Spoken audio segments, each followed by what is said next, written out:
Everyone remembers the day when Thor Heyerdahl pushed Kon-Tiki off the Peruvian dock and turned his back on the known world. It was April 28, 1947.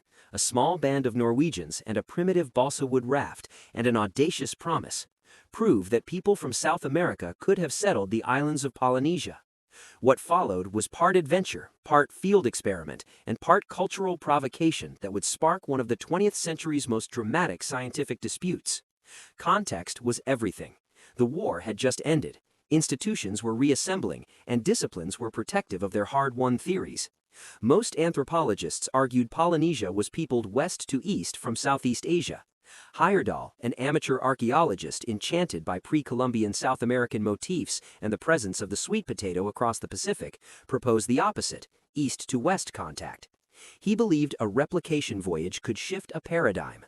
Kon-Tiki was built from rough-cut balsa logs and lashed timbers, modeled on Inca raft designs and christened for an Andean sun god. Heyerdahl's six-man crew, himself, Knut Haugland, Eric Hesselberg, Torstein Rauby, Bengt Danielsen, and Herman Watzinger, left Callao to test whether wind, current, and raft could carry men and culture across 4,300 nautical miles. The crossing was the discovery. It was both a physical proof of concept and a spectacle that would force the academic world to confront inconvenient possibilities. The crossing was brutal.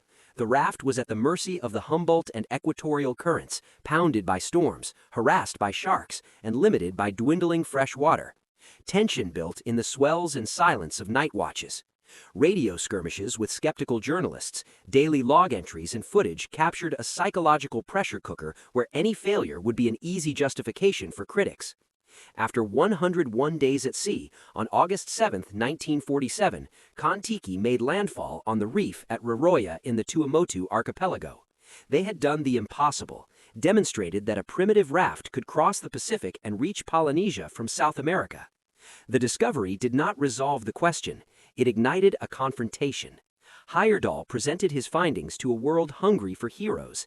His book, Kon-Tiki, sold millions, and the documentary film won an Academy Award in 1951. Yet the reaction from professional anthropology was icy. Leading scholars accused him of sensationalism, amateurish methodology, and of conflating demonstration with proof. To them, the raft voyage proved possibility, not prehistoric reality.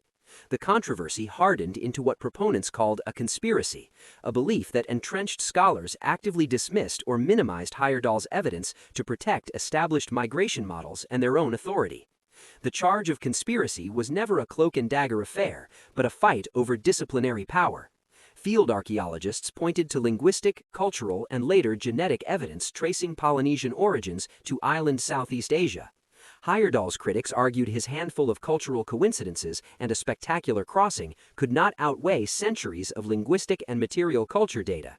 Still, the Kon-Tiki voyage changed the terms of the debate. It shifted attention to concrete evidence, plants, artifacts, and DNA, and forced archaeologists to examine the possibility of episodic contact. In the decades that followed, discoveries complicated the binary. The sweet potato, Kumara, in Polynesia, a South American domesticate, and a 2007 genetic study showing limited Native American ancestry on Rapa Nui before European contact suggested that contact did occur, if sporadic.